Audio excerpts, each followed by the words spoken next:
the Yellowstone Country. I'll go through and discuss the geological history going back to 4 billion years ago in the Yellowstone region, culminating with the outbreak of the Yellowstone hotspot and its migration to its current position or the crust's current position over the hotspot at the present Yellowstone National Park. And we'll talk about how that caldera works and how it erupts and what kinds of features it produces, as well as the glacial history that is superposed upon it and some of the superficial processes that have modified that caldera in most recent times. So we'll get after it. If you have interest in this topic, the Roadside Geology of Yellowstone Country, second edition, was redone in 2011 by Bill Fritz and myself. And so it's a good resource for the layperson to learn about the geology of the park, in particular if you're traveling in the park and around the region of the park, since it does cover Yellowstone Country, the broader area around the park itself. Okay, so a little bit of background to get it going. Just to make sure everybody's on the same page, the surface of the Earth, of course, is mobile. And it is so because of a process called plate tectonics. Plate tectonics has operated on the planet for probably the better part of 4 billion years. And it works as a result of, whoops, that's sensitive. It works as a result of convection in the asthenosphere, which is a hot plastic layer below the rigid crust of the Earth that convects. And as it convects, just like boiling water on a stove, that rising material then spreads laterally where it cools. And as it cools, it gets heavier and it sinks and it descends. And that helps to drive the plates apart. So if you watch the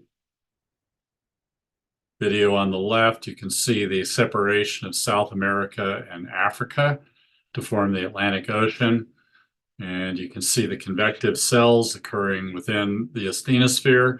And you can see that ocean floor over here along the west coast of South America is subducted.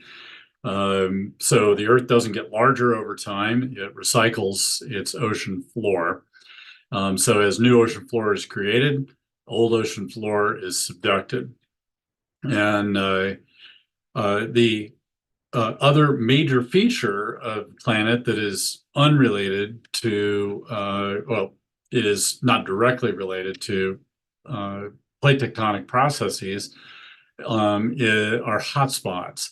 And that's what we'll be discussing today with Yellowstone as a stationary plume of hot material that maybe emanates as deep as 500 or 600 kilometers below the surface and rises up, and then the plate passes over it, creating a track of volcanic material, just like the Hawaiian chain. So the plate of the Pacific Ocean floor is presently over that hotspot at the Big Island of Hawaii.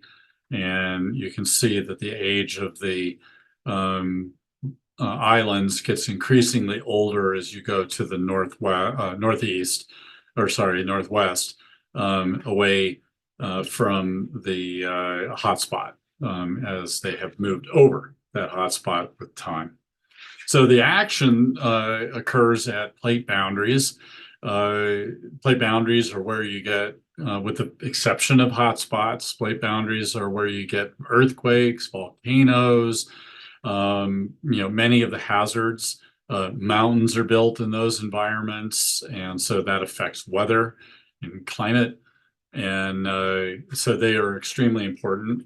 If you take the Earth and you have plates moving around, they can interact with one another essentially in three ways. They can either collide with one another, and that will result in subduction, where ocean floor, which is heavier than continents, collides with continents, and it'll subduct underneath. If you have ocean floor colliding with ocean floor, it will subduct underneath because ocean floor that's older is heavier and more dense, will sink. Where continents collide, they suture, and it builds the size of the continent as a result. Subduction does not occur in that environment. The other thing that can happen is the plates can pull apart. And so this is how continents break up.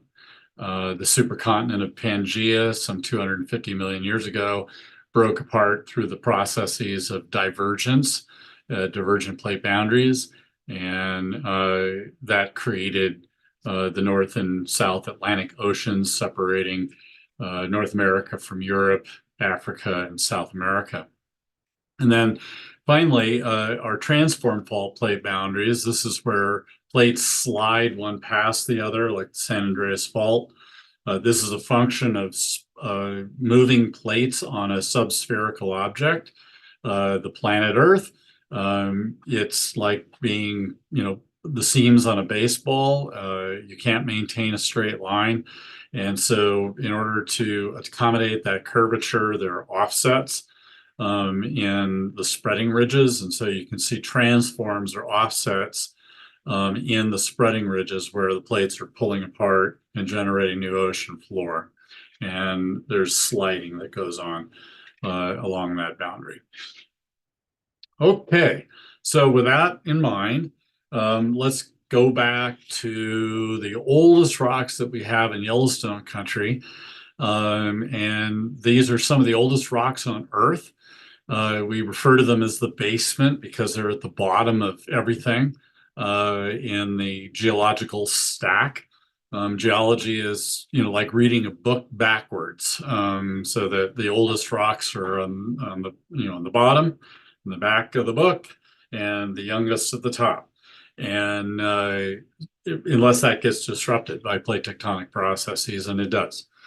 The oldest rocks date back to some 4 billion years. There are crystals of zircon that are extremely resistant that were formed in magmas of igneous rocks, maybe like a granite, that crystallized 4 billion years ago. And then that zircon has since been eroded out of that granite and deposited in a rock that's a mere 3.5 billion years old as a sedimentary deposit, now a metamorphic rock called quartzite.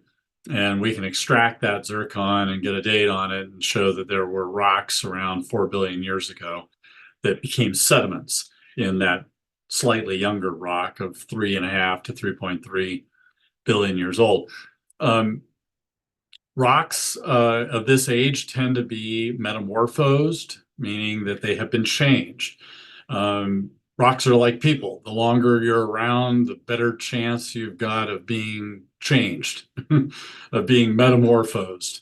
And it's just statistical probability. If you're around for a long period of time, you're going to be involved in a plate boundary environment that causes heat and pressure that changes the original rock into a new rock, by definition, metamorphic rock. And one of the main processes by which that happens is through the assembly of terrains to generate the continents themselves. And so you can see in that picture on the left that there are multiple terrains or blocks of old rock that make up the core of the continent of North America, what we call Laurentia. And that old continental core, it consists of rocks of different ages that have been accreted together over time to form this mass of continental material that we refer to as the North American continent to this day. Here are exposures of these rocks in the Yellowstone Country. This is in Yankee Jim Canyon, south of Livingston on the way into Gardner. It's kind of a well-known spot to people that travel that region. And if you've not ever done so, stop at one of those pullouts and take a look at these spectacularly deformed igneous and metamorphic rocks that are exposed in the canyon.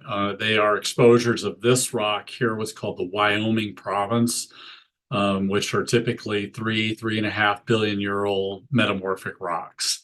And so it's a great place to see some of the oldest rocks that we have here in Montana and some of the oldest in North America. Okay, so those rocks were formed in collisions of continents.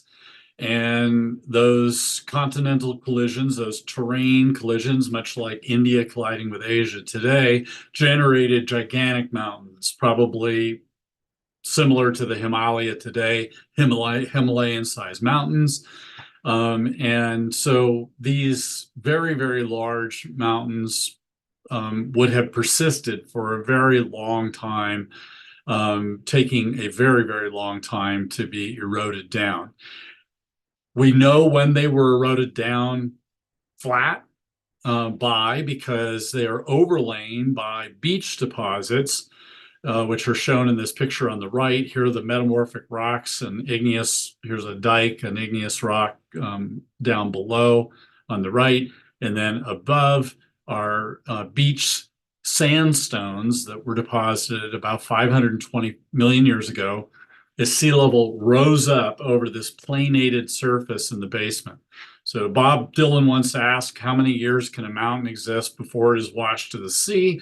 And the answer to that question is about 3 billion years in this case. This is called the Great Unconformity, and it's a gigantic gap in the geological record where 520 million year old beach sands sit directly on the guts of what was once a Himalayan-sized mountain range that has been eroded down to sea level. And you can still see that planated surface to this day. This is the Beartooth Highway. I'm on the Beartooth Highway, not this road over here. But I'm looking out across the Rock Creek drainage outside of Red Lodge. And what you notice about this surface is that it's flat. The Beartooth is a plateau, the Beartooth Plateau. And so even though they are mountains, they are particularly very flat. And the reason is that that's a remnant of this flat planated surface from these old Himalayan-sized mountains that were eroded all the way down to sea level and planated flat across North America, and then buried by a rising sea that laid down this beach sand over the top of it, preserving that surface. So today, that surface is being exhumed as the new range, the Beartooth, is rising out in front of the Yellowstone thermal bulge. And as it rises, that surface is very hard to get rid of because it is a crystalline metamorphic rock and it's very hard. And so it's very hard for physical weathering, chemical weathering processes to break that down and form the kind of more jagged, pointy mountains that we see elsewhere in Montana.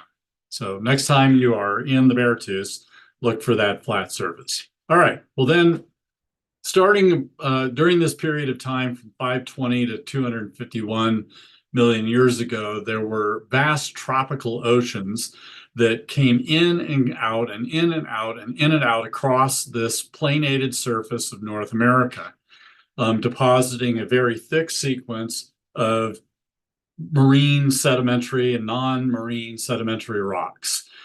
Those rocks were deposited largely when North America was and Montana was straddling the equator. You can see the equator right here, and you can see it goes right through western Montana.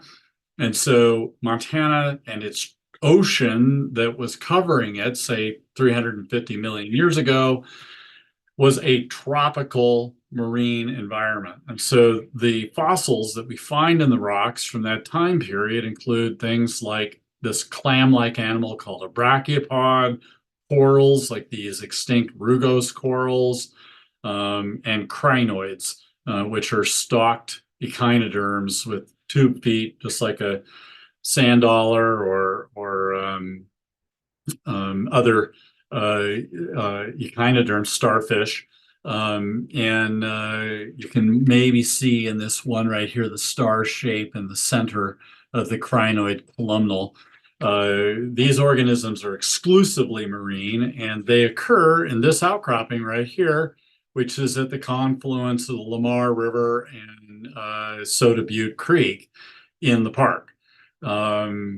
This is, I don't recommend stopping on this corner, but there is a place where you can pull, well, there was a place where you could pull out and walk down to this exposure. And if you just pick up some of the rocks that are, here along, that have fallen, please don't hit the outcrop with a rock hammer or anything. It is in a national park.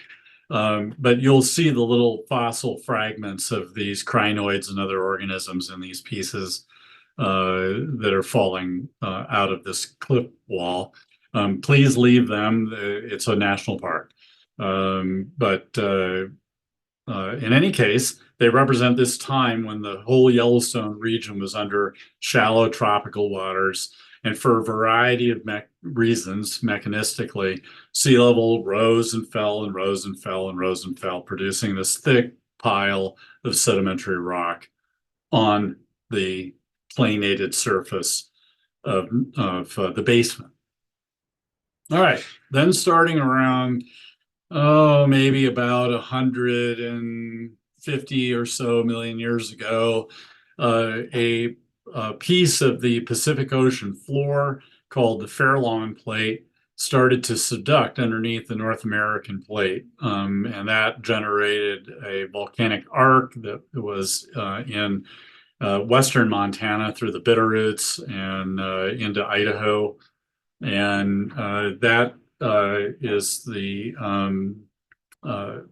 a result of the subducting slab. As it goes down, it releases fluid. That fluid reduces the melting temperature, generating magma, and that magma rises up and generates a chain of volcanoes, much like the Cascades in Northern California, Oregon, and Washington today. In the Yellowstone Park region, a new seaway had developed at that time, separating this area of mountains being generated by the collision from the old continent of North America, what we call the Western Interior Seaway. And the Western Interior Seaway connected up the Gulf of Mexico with the Arctic Ocean, and Yellowstone was right on the margin of that. And the best place to see those deposits are in Mount Everts, which is right across from Mammoth, out of Gardner on the way into Mammoth from Gardner. Used to be you traveled along the river going in, but that of course is now, that road is defunct. So, but once in Mammoth, you can look across at Mount Everts and you can see these tilted layers, of sedimentary rock. And what they are marine and marginal marine, rocks that were deposited here on the margin of this mountain range into the margin, or towards rather this interior seaway, the Western Interior Seaway. So these have fossils in them of marine organisms. They have fossils of dinosaurs, because dinosaurs lived in this coastal edge environment. And so very different environment than the previous tropical marine environments that existed during what we call the Paleozoic period, from about 520 to 250 or so million years ago. Okay, so this collision and the formation of the volcanic arc, of course, has nothing to do with Yellowstone as a volcano today. That is a much younger feature and unrelated to this. All right. The collision of plates not only generated subduction and the generation of volcanic centers like the Bitterroot, but it also caused blocks of basement to rise up along faults. You can see that here. Here's Red Lodge, and you can see a fault right here, and here's a block in brown of the old crystalline basement rocks that has popped up along that fault as a result of being compressed by this collision of plates. And when it did, when it popped up, what it did is it took all those previously deposited sedimentary rocks from 520 million years ago to say 60 to 65 million years ago, and it took them and it draped them over the rising block, folding them over. And there's a remnant of unfolded rock that forms Beartooth Butte outside of the park to the east of Cook City on the Beartooth Highway, which is a must-see place. And then when you go out to the front, they were folded over and they formed vertical fins called palisades along the front of the range, from Big Timber to Red Lodge and around the corner of the Beartooth. And so this is called a Laramide uplift. It's just simply from that subduction process shown here, causing blocks of basement to pop up from this time period of about 70 to 55 million years ago. All right, and what we see as remnants of it today is the exposure of the basement and the folding of the sedimentary rocks that had been deposited over the basement, over that rising block of basement, forming that big fold. All righty.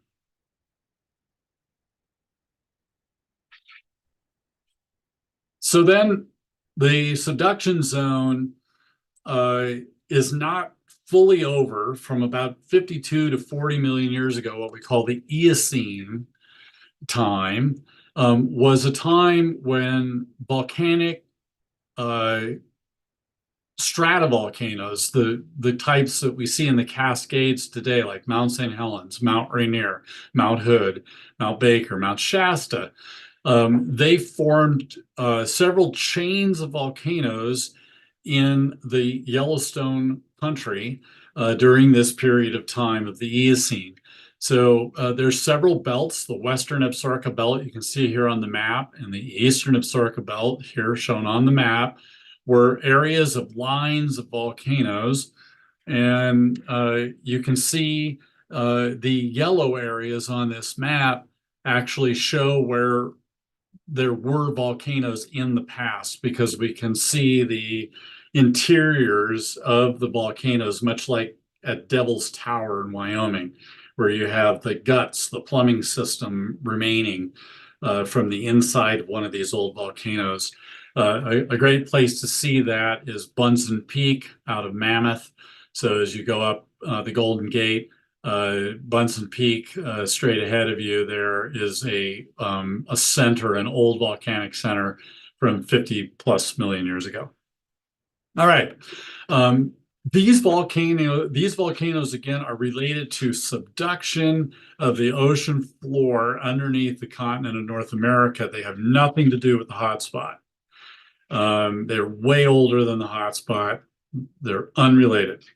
So, but what they did do is they made much of the fossil wood that we see in Yellowstone National Park. So I'm up on Specimen Ridge here with a student, and you can see these big redwood tree stumps in the volcanic sedimentary deposits, what are called lahars. These are produced during eruptions where water mixes with volcanic material and it goes down the river drainages, and all the plants that are living in those river drainages get buried.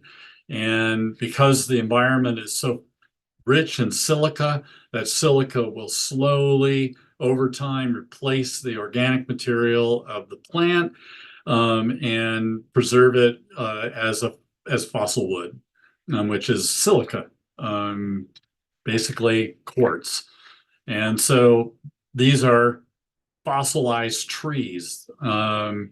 I won't go into the details of the arguments over whether they were buried in a vertical position or not, but suffice it to say that evidence is strong that the trees both were buried in living position, in a vertical position. Others were buried horizontally as they were carried along, and some were actually carried vertically because they had a lot of rocks down here in the root ball. And so that kept them upright in these viscous flows, and they were buried in an upright position, even though they were transported downstream. So all three ways in which fossil trees got preserved in what we call the Absaroka volcanics can be found. And it's a whole topic unto itself. All right, so we have both the guts of these old volcanoes preserved, the yellow areas on the map, and we have the lahars, these stream and volcanic stream deposits that came during eruptions, or maybe not during eruptions, during just big rain events that went down the old river valleys, and those are preserved, and those are shown in green. All right, the other thing that occurred during this time period, which is spectacularly interesting in the greater Yellowstone region, is the Heart Mountain debris avalanche. At 50 million years ago, and very, very well constrained in time, there was a big pile of volcanic material over what is today the area of the park, and it collapsed. This is not an uncommon thing in the modern environment. Big volcanic environments are inherently unstable, and they will collapse. And so as it collapsed, it created a gigantic slide.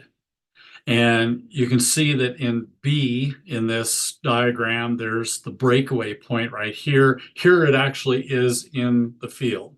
This can be seen outside of Cook City, right at the entrance to the park. It's a very hard place to get to because you got to park your vehicle, and they don't like that. But if you can get yourself over to where you can see through the trees and across the creek, you can actually look at this breakaway point, which is where the slide started. So it's the head wall of the slide. And then from there, going down the Sunlight Basin to the east, you can see this map, this area right in here, going to the east towards Cody, Wyoming. Rob, Yes. really quick, do you know how to turn on your highlighter or for the pointer? People are having a hard time seeing it. Okay. So tell me what I need to do. So at the bottom of your PowerPoint, Yes. there's those little white icons. It's the one that looks like a pin. Go over farther. Oh, I see it. And go to the laser pointer. Okay. Does that help? Yeah, that does help. Okay, good. Thank you. Okay, so the Heart Mountain detachment then is this big slide, and it goes all the way out onto, you know, the out into the basins, like the Bighorn Basin, um, the east of the Beartooths in Wyoming, where there's a large block that is called Heart Mountain. And Heart Mountain is a place where you have this old Paleozoic rock, hundreds of millions of years old, sitting on top of 50-million-year-old lake sediments. So this is an older over younger relationship that had to have been caused by some kind of disruption of material that's older being raised up and laid out over this younger material. When you look closely at this, you can see that this actually disrupts the lake sediments underneath it. And so it's thought that this block, which is shown here in the diagram, here's the block right there. Here it is in reality. That block was essentially chucked out onto this old lake surface 50 million years ago, where it then contorted and discombobulated the lake sediments that it landed on. That suggests that it moved rapidly. And some people have estimated that the slide moved at hundreds of miles per hour. I mean, I've seen estimates of well over 500 miles per hour. I think that's too high, but it it is not unusual for large volcanic slides to move over very low friction surfaces because there's a lot of gas in this environment, and that gas can lift, generate lift, and that lift then reduces friction, and you can have rock move at a very, very fast speed um, off of the bulge. So, whatever the mechanism, 50 million years ago, a welt of volcanic material collapsed. It generated a gigantic debris avalanche, one of the largest on Earth that we know of. And it probably did so at a very rapid rate of speed. And you can follow it all the way out the Sunlight Basin from Cook City, the entrance to the park around Cook City, all the way out to Heart Mountain. So that's a worthy trek next time you're in the region. Okay, so finally we get to Yellowstone, and the hotspot reared its ugly head around 17 million years ago in what's called the Three Corners, the boundary between Oregon, Idaho, and Nevada. It's called the McDermott Volcanic Field, and we can't really trace the origin of the hotspot to any older period of time. There's been speculation that it's older, but the outbreak point that is demonstrable, that we can see, and that we can map, and that we can date is right here. And so I think probably 16 and a half million years ago, 17 million years ago, the hotspot generated deep within the interior of the Earth, came up and broke out through the crust of the Earth in what is today the Three Corners region. And when it did so, it bulged the crust up around it.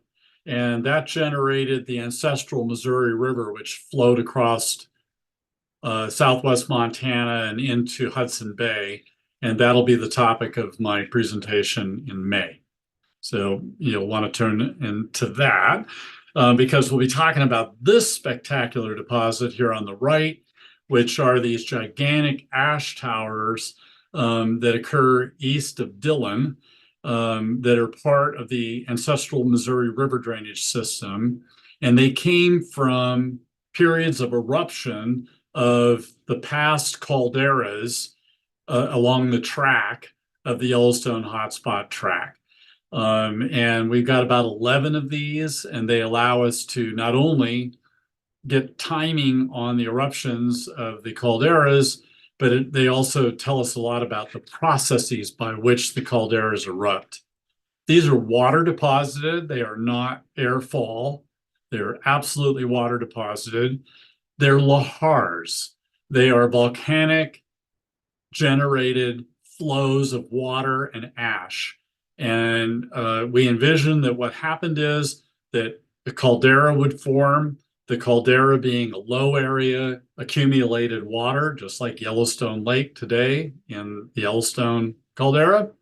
And that lake then would, during the next eruption, mix with ash and burst out of the caldera because the caldera wall would be disrupted by a new eruption and go down the stream drainages, depositing these gargantuan flows of ash down the ancestral Missouri River system.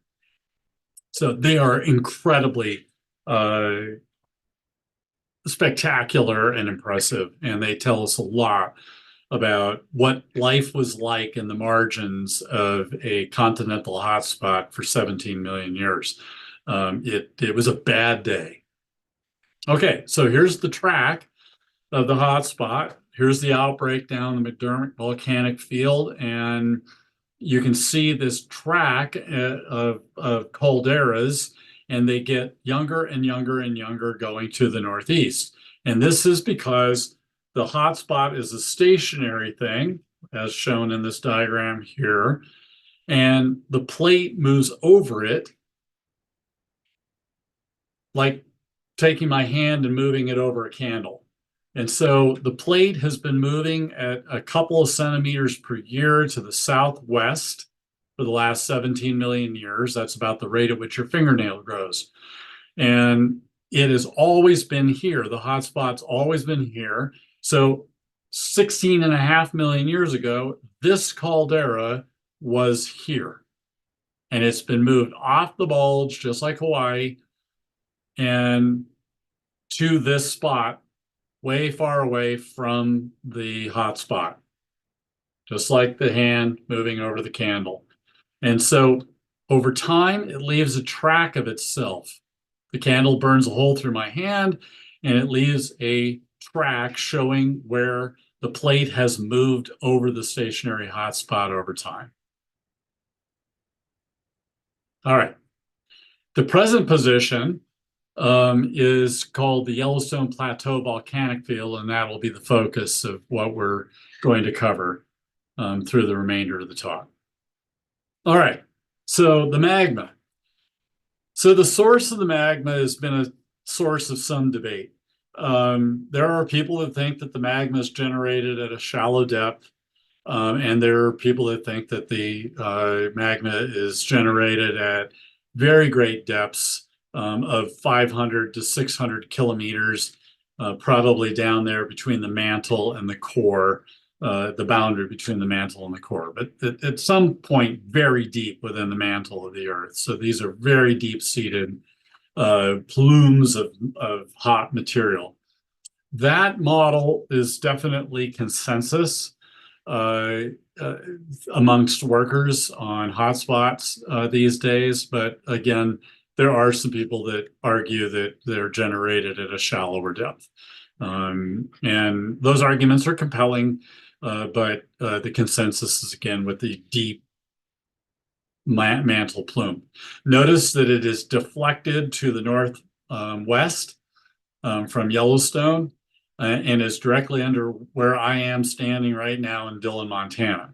So directly below us is the origin of the hotspot here in Dillon at probably 500 kilometers, if the geophysics is correct. It's pretty hard to see what's going on in the interior of the Earth at 500 kilometers, but it's, we do the best we can with the data we have. All right, now showing this magma chamber and its origins being uncertain as to what's actually generating this magma. One of the things that's important to know is that the magma is not like fluid coming out of the tap at home.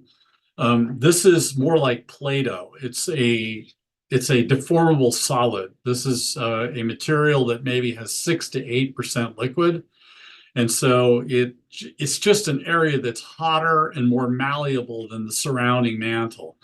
And so when you color it red, it looks like this gigantically menacing large, cauldron of hot magma in the subsurface, and that is really not what it is. Okay, then when we come in close and look at the top a couple of kilometers, 5 or so kilometers to the surface, we see that the top of this big pipe of hotspot, it breaks into 2 fingers. And those 2 fingers are underlying 2 raised areas within the Yellowstone caldera, the Sour Creek Dome and the Mallard Lake Dome. So Sour Creek is over on the way over towards the Hayden Valley. The Mallard Lake Dome is to the northeast of the Old Faithful area. And so we all now are members of an exclusive club for you having tuned in today for this talk, that when you do this, that is the sign of the caldera. So that this, or the magma chamber. This is the magma chamber going down 500 or so kilometers into the subsurface. Here's where it is near the surface, and here are the two pipes, one underneath the Sour Creek Dome, one underneath the Mallard Lake Dome. So you can communicate with one another by doing this. Here, it's hard for me to get it on the screen. Here, I'll stand back. There we go. There's the sign of the caldera. So practice it, internalize it, and share it. Okay, so how do we get the magma chamber that forms the caldera itself? Well, what happens is that material that's rising up from down there deep in the mantle, whatever depth it is at, it has the composition of basalt. This is the composition of the ocean floor.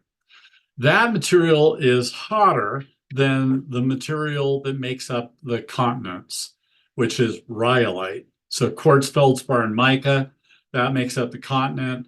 Minerals like pyroxene, olivine, calcium-rich plagioclase, that makes up the mantle. And that mantle material, then what it does is, being hotter, it literally sits down here and it melts the lower part of the crust. And that lower crustal material is granitic, and it rises up and it creates a big magma chamber. Well, that magma chamber is huge in the case of Yellowstone because it's such a huge area of hot material in the subsurface, and it domes up the overlying crust of the earth, and that will eventually collapse to form the caldera. And I'll go through that process here in a minute. At the surface, of course, you know of Yellowstone for its thermal features, and those thermal features are not intersections of the water at the surface with the magma itself.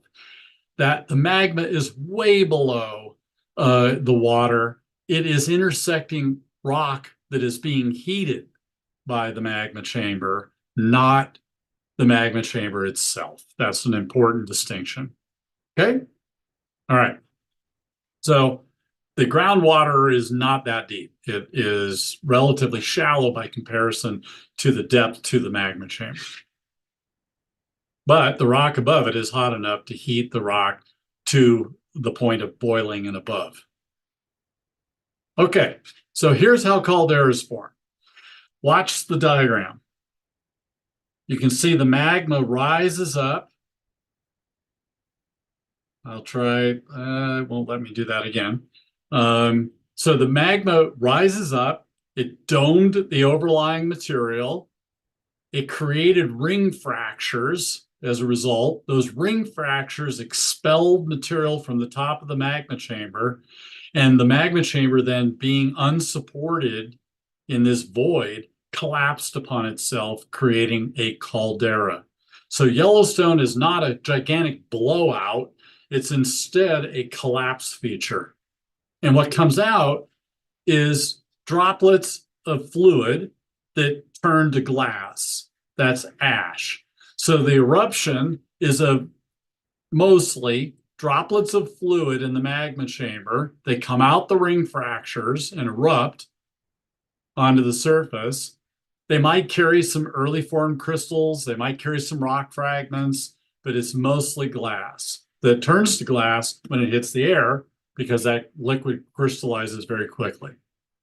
And that'll make pumice as well, as it sticks together. All right, so here's an example. This is in the Kamchatka Peninsula in Siberia. And it shows a great example of one of these eruptions that we call Planaean eruptions. So here's this gigantic column of ash. It's being expelled out of a vent, just like it would have been expelled out of one of these ring fractures.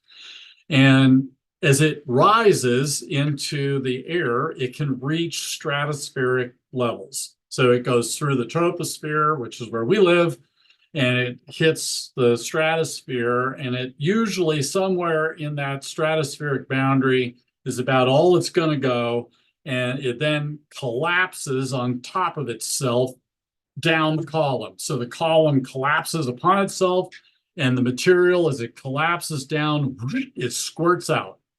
And so you can see a squirting out here of material. That's called a pyroclastic flow, fire rock flow.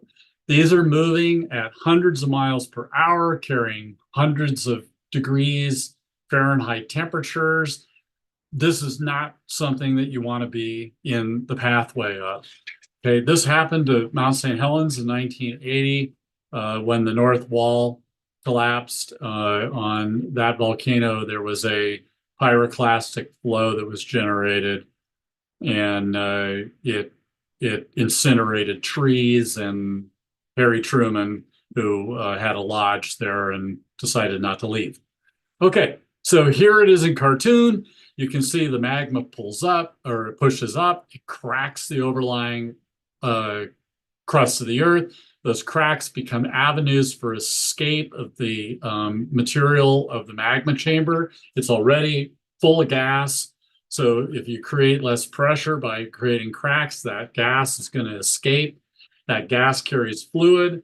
That fluid and gas comes out and boom, turns to glass. And you get these big planaean columns or eruptions of glass, maybe little fragments of crystals and some rock fragments.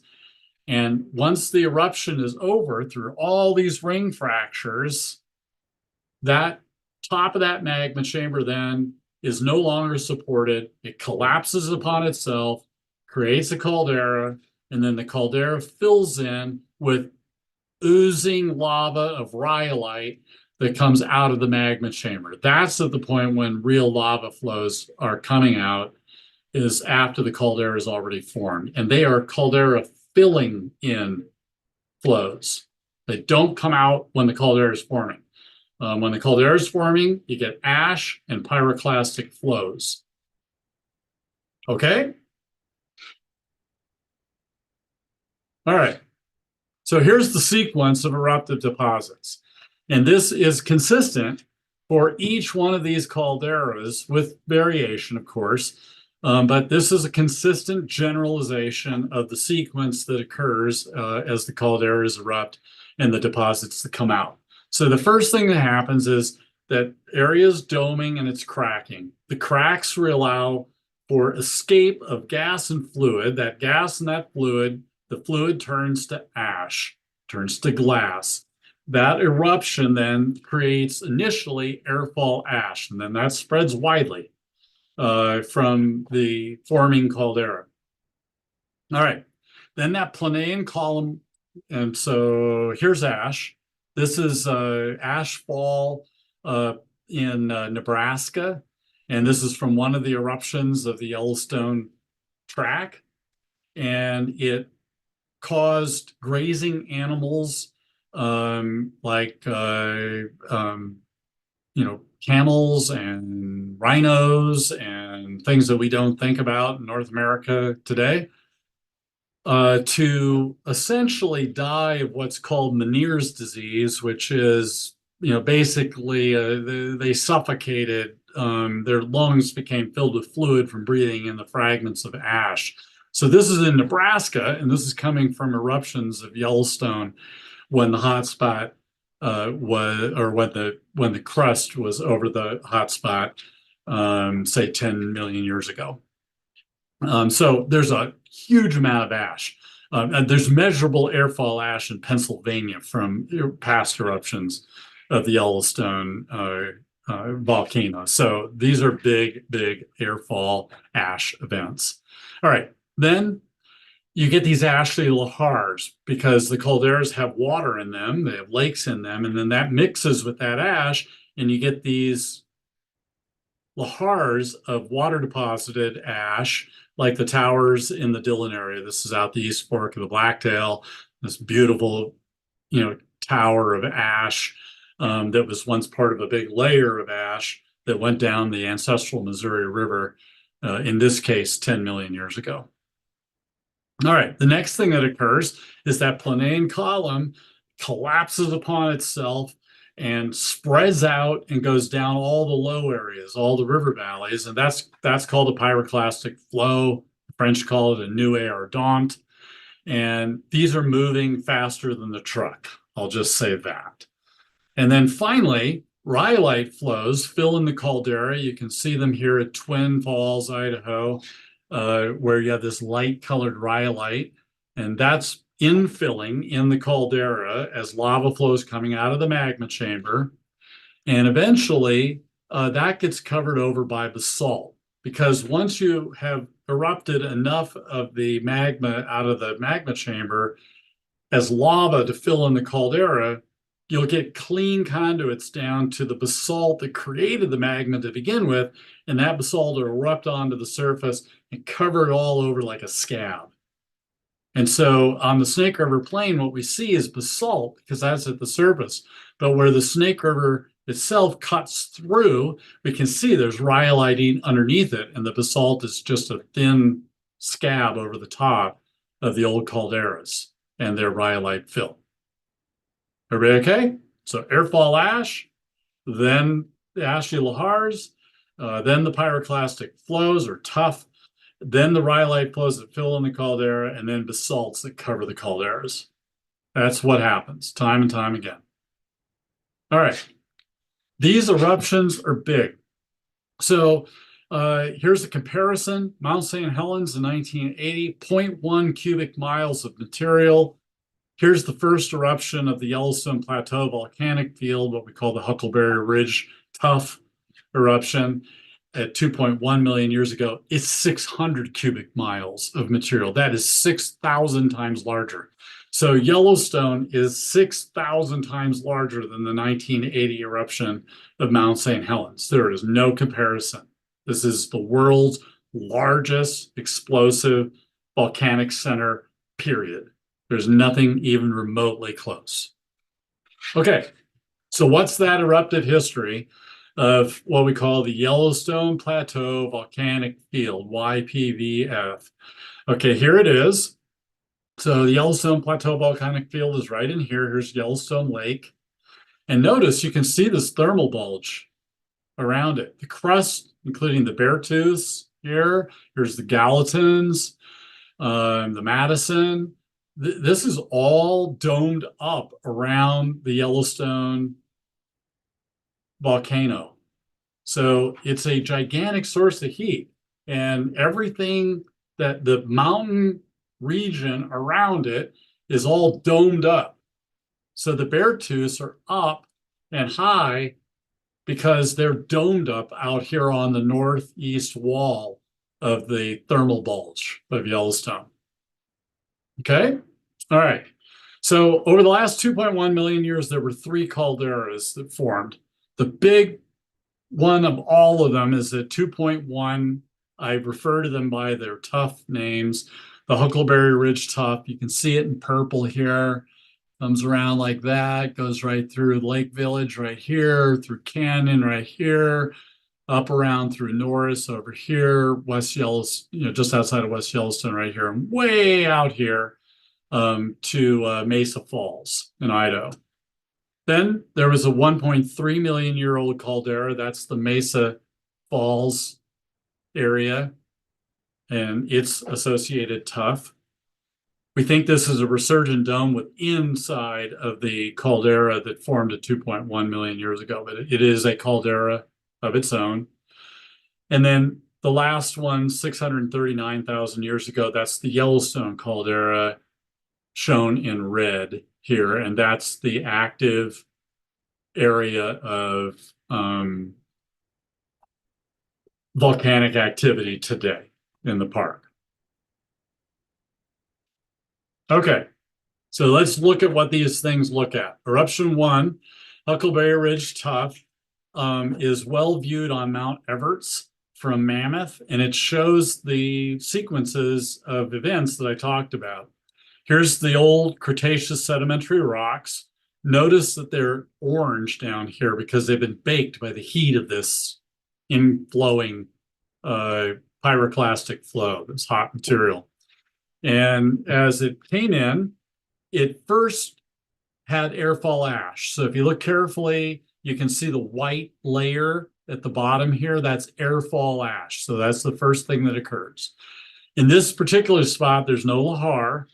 And what then happens is the pyroclastic flow comes in. And in the case of the Huckleberry Ridge tuff, it's multiple pulses. You can kind of see layering within it. And that layering reflects multiple pulses of collapsing Planaean columns spreading out, collapse, spreading out, collapse, spreading out, over and over and over again, going down this old river drainage, which is now the top of Mount Everts. Why? Because it's resistant to erosion. So as the area thermally goes up, the old river valley gets inverted, and the new river valley is dissected down here between this flow of Huckleberry Ridge tuff and this flow of Huckleberry Ridge tuff, which is at the Golden Gate. And this was a topo high between the two, and it's been eroded down because it's not protected by these hard rocks that were deposited, the tuff that was deposited 2.1 million years ago. Make sense? All right. To a geologist, this is like, wow, that is a huge amount of topographic inversion in 2.1 million years, which is yesterday, geologically. So what was the mountain is now the valley of the Gardner River. And here is the old valley here and here on either side of this once mountain ridge between the two valleys. That's something else. Okay, notice also there's glass at the base of the tuff. That's not an uncommon thing, especially with Huckleberry Ridge tuff. It's called a vitrophyre, and it's because the material that's hot is coming to rest on the ground, which is cool. It's cooling quickly and it's turning to glass. And so you get a vitrophyre or a glass zone at the bottom of the tuff. This is a glass that was used by native peoples as kind of an inferior arrowhead material, tool making material to other sources of obsidian, like obsidian cliff. All right. The Mesa Falls eruption. If you've never been to Mesa Falls, you should go visit this place. Spectacularly beautiful. What I like about it is that it's a place where I can show students that a caldera is in the transition between formation of the caldera, the infilling of the rhyolite, and the capping over of the basalt. So Thurman Ridge right here, the Centennial Mountains are outside of the caldera. Thurman Ridge is the edge of the caldera. The caldera is filled up with rhyolite flows, and capping those rhyolite flows is this basalt, the Garrett basalt. Here it is, shown in this picture. You can see the bubble holes from the gas being given off.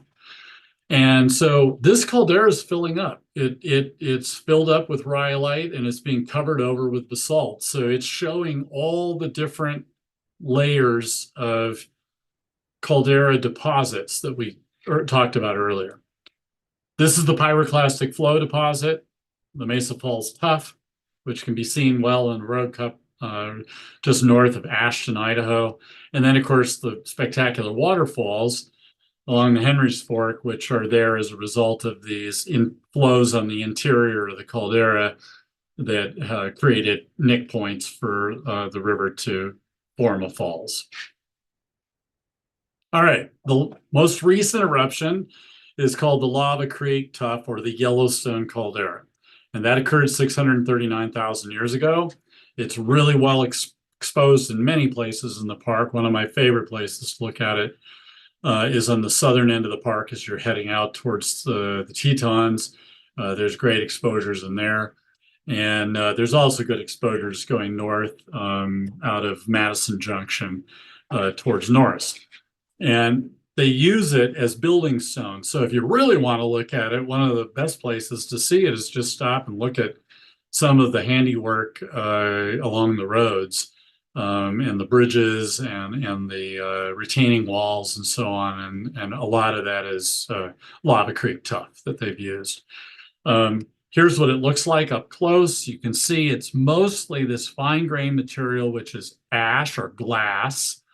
And then within it are also little crystals that were erupted out of the magma chamber during the formation of the caldera, and some rock fragments as well. You can see one here, and you can see one here. So those are the components that are very common to these tuffs.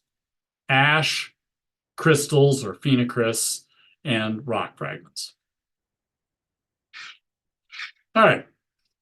So once the caldera is formed, they fill up. And the filling up of the caldera is primarily with rhyolite. And you can see that here. This purple outline is the Yellowstone caldera. And you can see that there's a lot of this pink mapped area within the caldera. And those are rhyolite flows between 160,000 and 70,000 years old. Well, remember, this caldera formed at 639,000 years ago. So these have all filled in since the caldera formed. These are much younger. And they can be really thick. In the canyon area, this canyon rhyolite flow itself is everything you're looking at is a single flow. So these rhyolites, they come out of fractures in the bottom of the caldera. So the magma chamber's down there. The lava is coming up out of the magma, is coming out of these fractures. And you would not see this flowing over the landscape. What you would see instead is that it would underplate. The material would come up and it would accumulate underneath. And as it accumulated underneath, it would create a big rising dome of material. And as the dome got bigger and bigger and bigger, it would become unstable and it would collapse and slowly move out like a collapsing, ball of bread dough, moving extremely slowly out across the caldera floor. All right. So this is a gargantuanly thick flow, one flow. And it's discolored because it went over a thermal area that was on the bottom of the caldera, and that thermal material has risen up through the lava flow, the rhyolitic flow, and it has turned many of the crystals to clay. And those clays have magnesium, which cause purple, and iron, which causes the orange and the red. And allowed the canyon to be carved because it's pulverized the rock. Okay, there are flows outside of the caldera. One of the most important are the basalt flows. Basalts appear to come out just prior to each one of the caldera eruptions. So just before the caldera is erupting, it's expanding up and cracking. And those cracks appear to initially allow clean basalt to come from deep down in the mantle and erupt and go down river valleys. So in the Narrows are examples of two basalt flows that came out at about 1.3 million years ago, related in time to the formation of the Mesa Falls Tuff over there in the far western of the three calderas. And you can see up close, it's beautifully columnar jointed. That's from it fracturing and contracting as it cools, and it cools from the top down and the bottom up. And then those fractures connect with one another and create columns of 5- and 6-sided pillars called columns or columnar joints.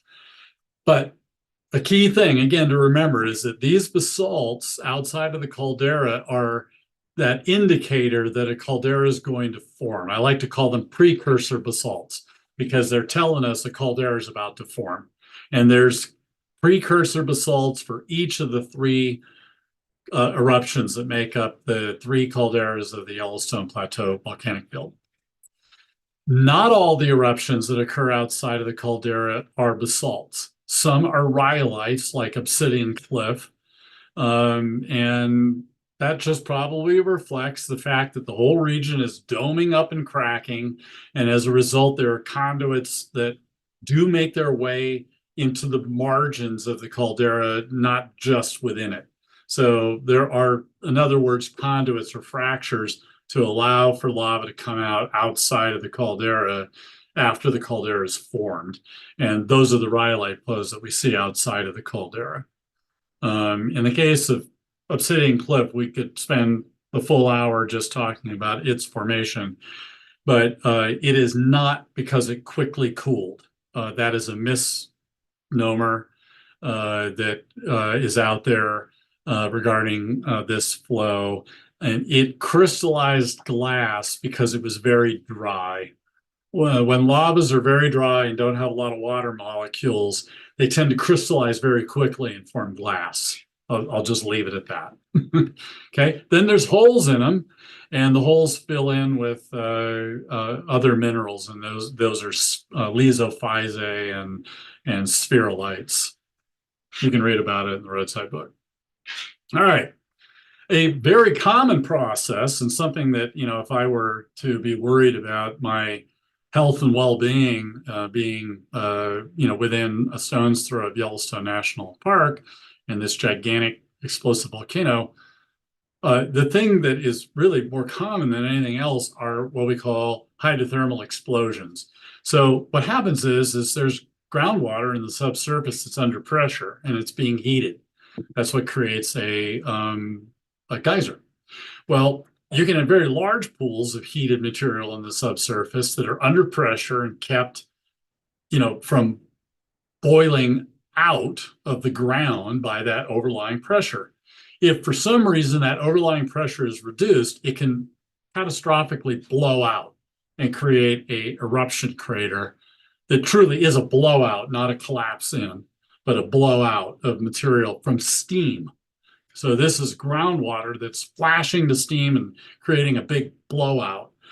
This is Indian Pond near Fishing Bridge, and it's a hydrothermal explosion crater. It's thought to have formed because there was an earthquake that caused the lake to slosh back away. You can see it here. Actually, Mary Bay is another one. This is the largest groundwater explosion crater on Earth, Mary Bay.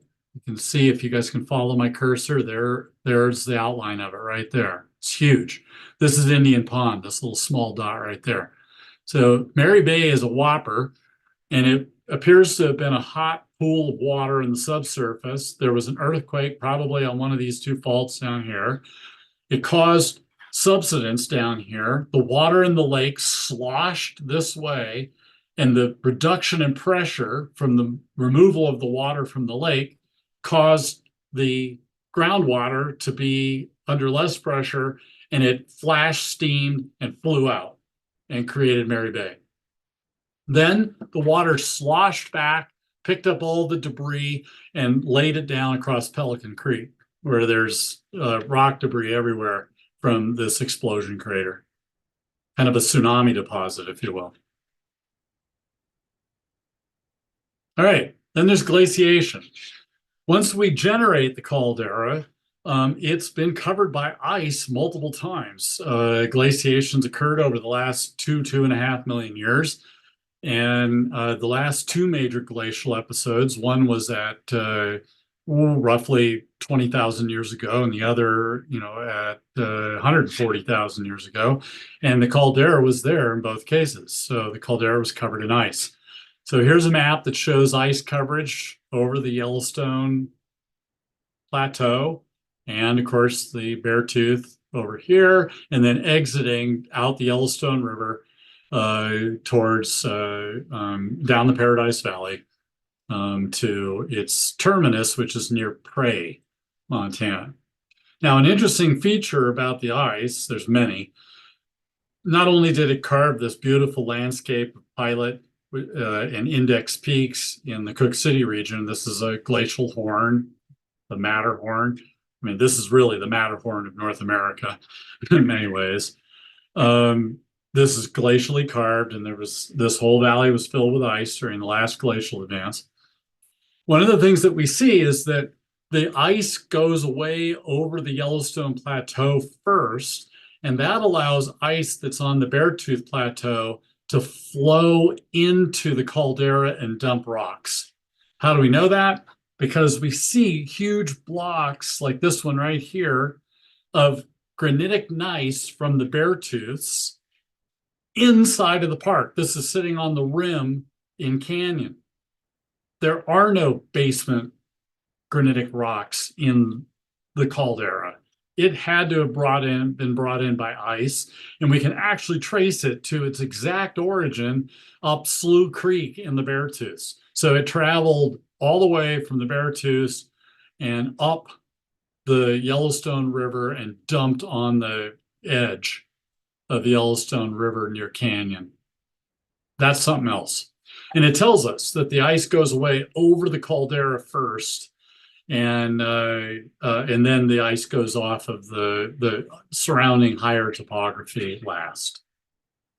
Make sense? All right, the canyon. So the canyon has been an area of a lot of misunderstanding as well. There's a lot of lore out there about the canyon being catastrophically carved out over a matter of days. That's baloney. And the reason why it's baloney is because there are glacial deposits that are down in the canyon itself, showing that the canyon was there, some of it anyway, prior to the last two glacial episodes. All right, so how does this work?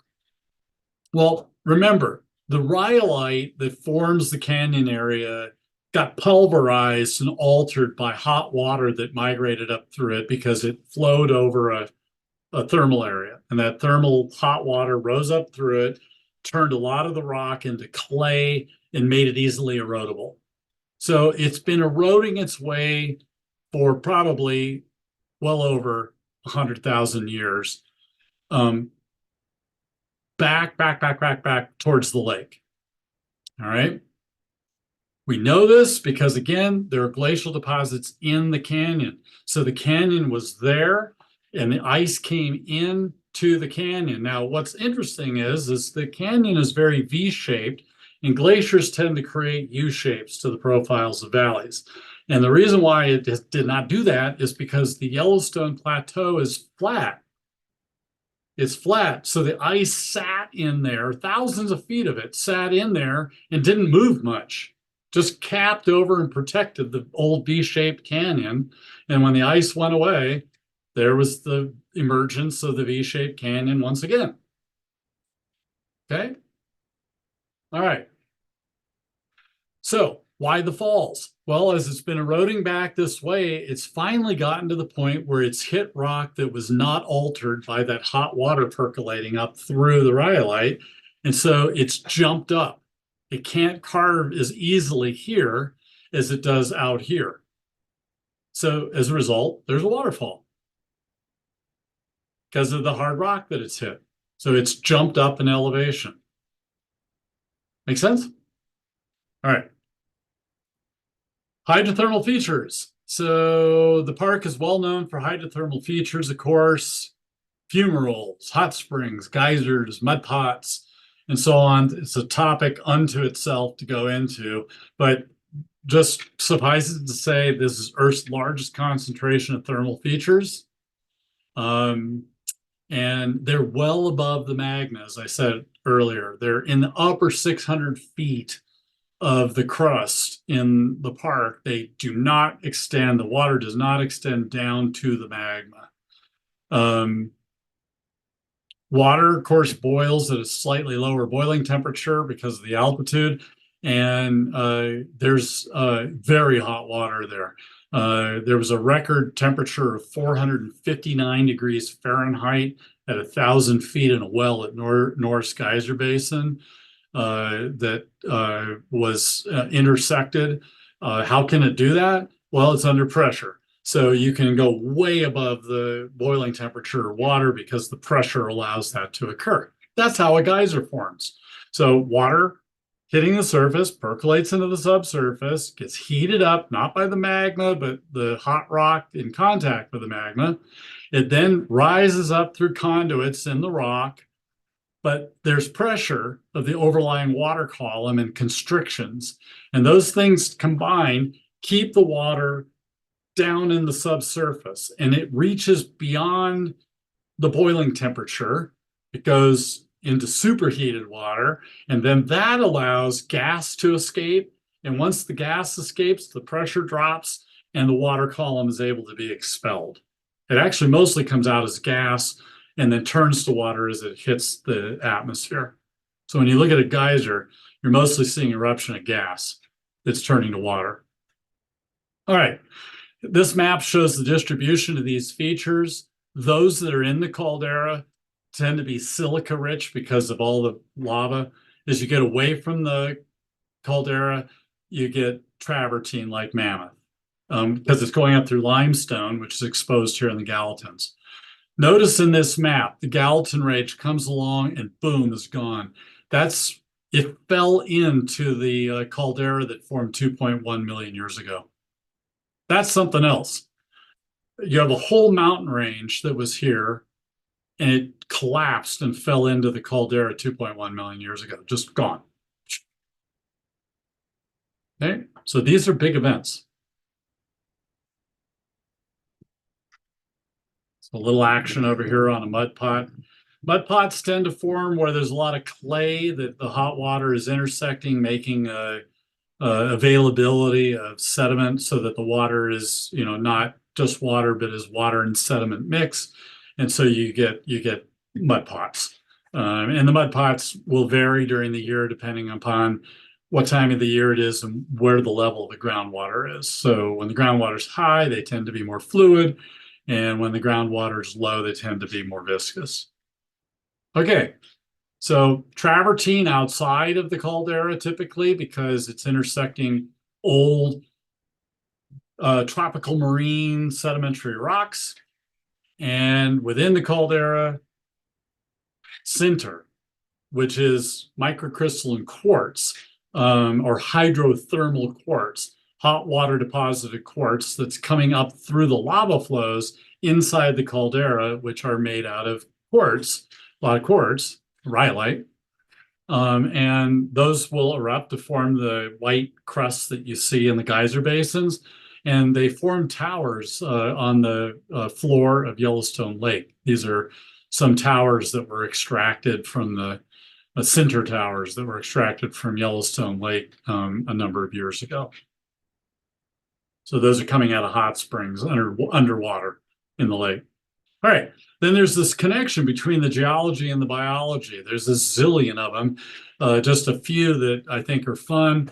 If you're in the Little America area of the park, you'll notice that the Doug firs tend to grow on the north sides of the rocks.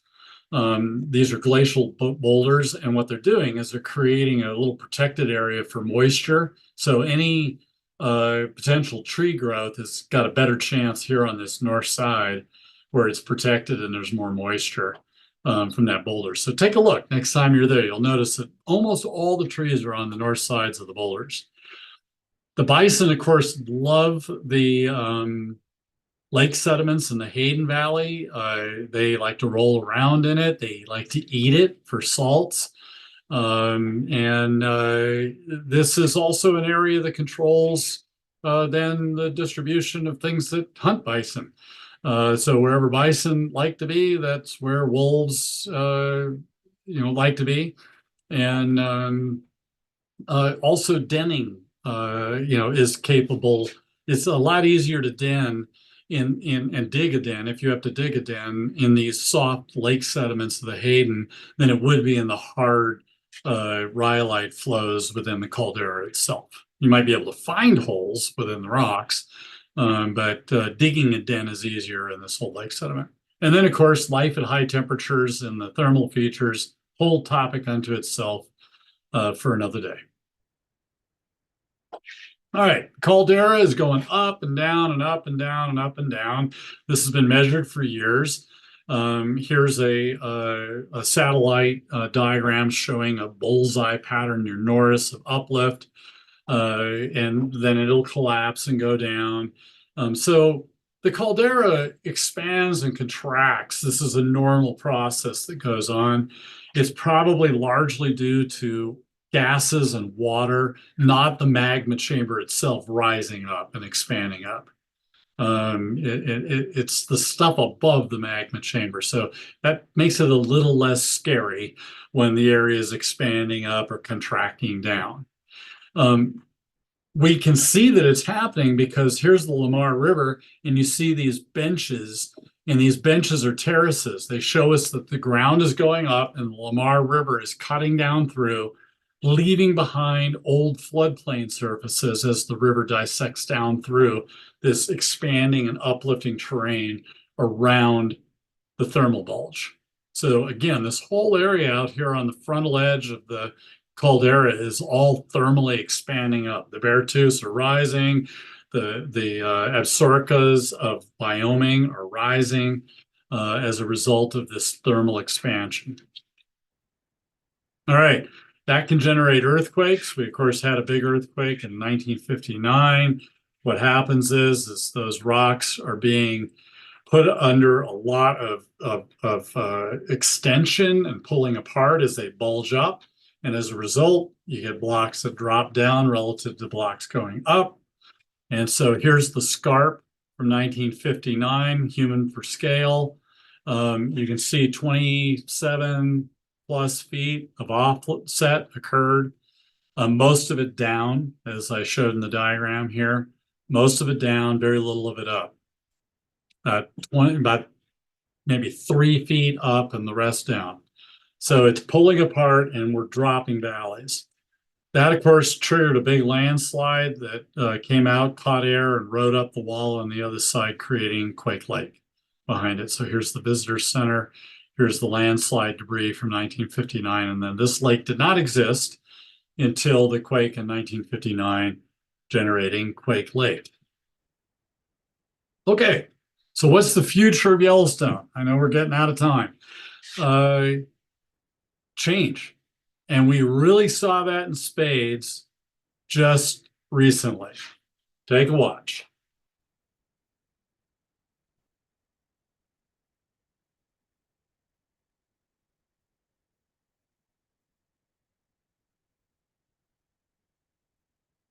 These are, of course, the floods from 22.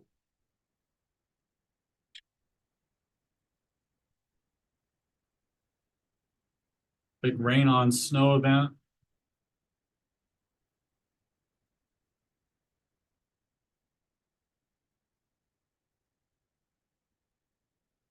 And it has really altered the park, which is great. That's why the park is there, for us to observe natural processes and see these changes and let them be, and to enjoy them and understand them, and to not get worked up about them. I understand people paid a price. The guides, my daughter works for Yellowstone forever as a guide. That this made it tough on them. I get it, but natural processes are part of the gig. It created the park, changes the park. It will continue to change the park. Climate change is going to change the park. This event here might be a climate change event, changing the park. It was a weather event. Climate change is trends over time.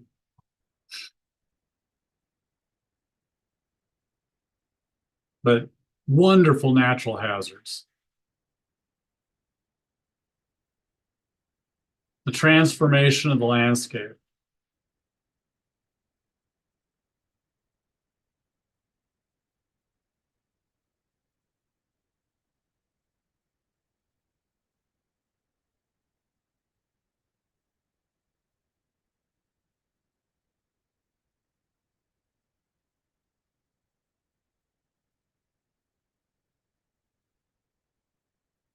And a great teaching tool.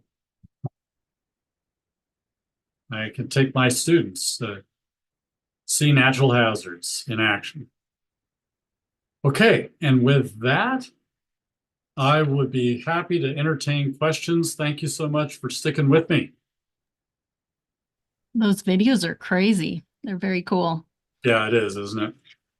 All right, so we've just got a few questions. Dave was asking, this was earlier, when you say the hotspot is stationary and the plates move over it, what is Yeah. your reference? Say that again. Sorry. At the end, he said, what is your reference? When The reference for,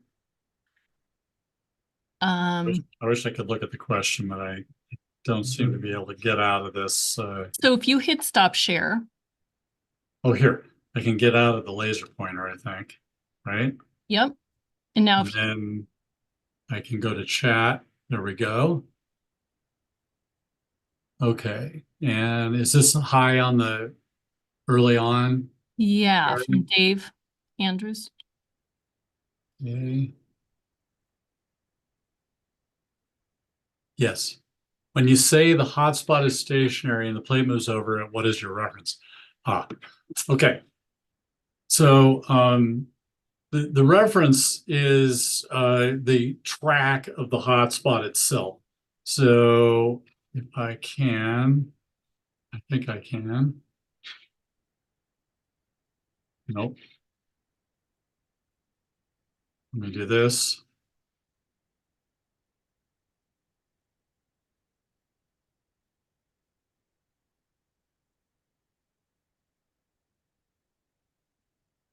Okay, so there's the track of the hotspot.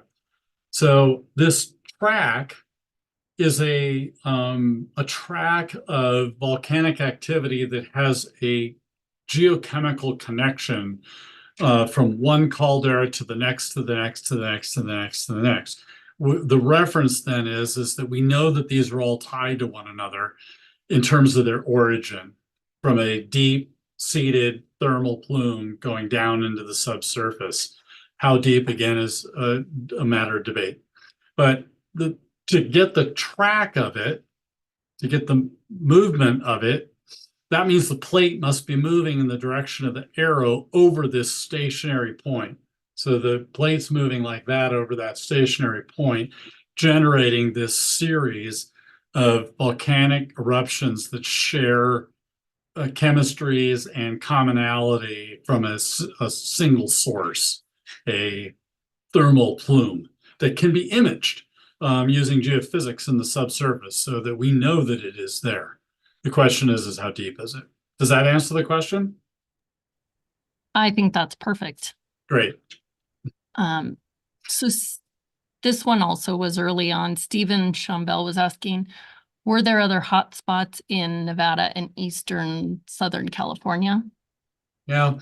It depends upon what you want to call a hotspot.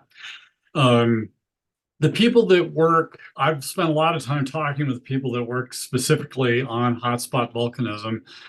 And what you learn is that the more they learn, the less they know, which is the sign of good science. And what's happening is we used to think about hotspots as having, as a hallmark criterion that it is this deep-seated thermal plume that is absolutely fixed and stationary, and the plates move over it. So, like Hawaii. But even Hawaii has been questioned as to whether the hotspot itself has migrated. All right. So then it comes into question, what is a hotspot? And there's a whole body of literature out there of people arguing over what hotspots are. So the answer to the question is that there are hot spots in southeastern California. The Bishop Tuff and the Mammoth area is the best example I can think of. Newberry craters up in Oregon. And these are areas of hot volcanism, but it doesn't necessarily mean that they are a hot spot. There are other mechanisms by which they might be explained. The Yellowstone caldera system is really the only major active continental hotspot on Earth that shares characteristics of hotspots as a stationary plume with the plate moving over it, creating a track like we see here. Most of the others are on ocean floors and like the Hawaiian chain. So this is a unique feature. and it's highly explosive, unlike Hawaii, because it comes up through continental material, which is sticky, viscous, thick, gassy material rhyolite. Unlike the tourist lavas of Hawaii that are hot and fluid and flow easily and don't explode in the way that these do.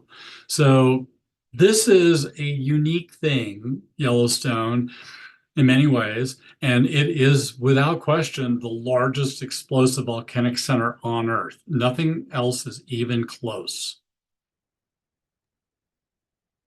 Okay, Christy's asking, where is the Little America in the park? Okay, let me see. I get to a park map here. Okay, Little America, here's Tower. So the road that goes out to Cook City, as soon as you take that road out to Cook City at Tower Junction, um, Little America is bef just before, right? Just before Slough Creek. And the way you recognize it is there's big boulders everywhere, and they're glacial boulders. Does that Uh, help? yes, So she's it's kind of, it's, if you've gotten to the Lamar Canyon, you're too far. Little America is west of the Lamar Canyon. okay, that's perfect. Thank you. Mhm. We'll just do one more. I know we're out of time. Richard asked, when did the thermal blowout that created Mary Bay in the pond occur? Yeah. Uh, that I've forgotten the exact date on it, but it's very young. 10, maybe like tens of thousands of years. I'll just stick with that because I don't have that number off the top of my head. But tens of thousands of years. It's a relatively recent feature. So, a lot of people always ask me, should I be worried about Yellowstone erupting? The probability of Yellowstone erupting and forming a caldera is so improbable that you are far more likely to die in a car crash driving to the park than you are, to die in your lifetime of Yellowstone forming a caldera eruption. Um, and there's a hierarchy of probability in what is dangerous in the park. And I would say, from a volcanic eruptive standpoint, the thing that is most probable are these phreatic or groundwater explosion events. Um, so those are very localized. So those aren't going to be human limiting, right? They're not going to limit the human population, by erupting. They're, if you were in Fishing Bridge, wouldn't be great, had you been around when Mary Bay explosion occurred. But these are localized phenomena, and they're more common than caldera eruptions. It's incredibly low probability that Yellowstone will erupt in anyone's lifetime. Okay, that's perfect. Well, thank you so much, Rob, and I look You're welcome. forward to our next session in May. Sounds great. All right, you take care. Hey, thank you so much. Bye. Bye.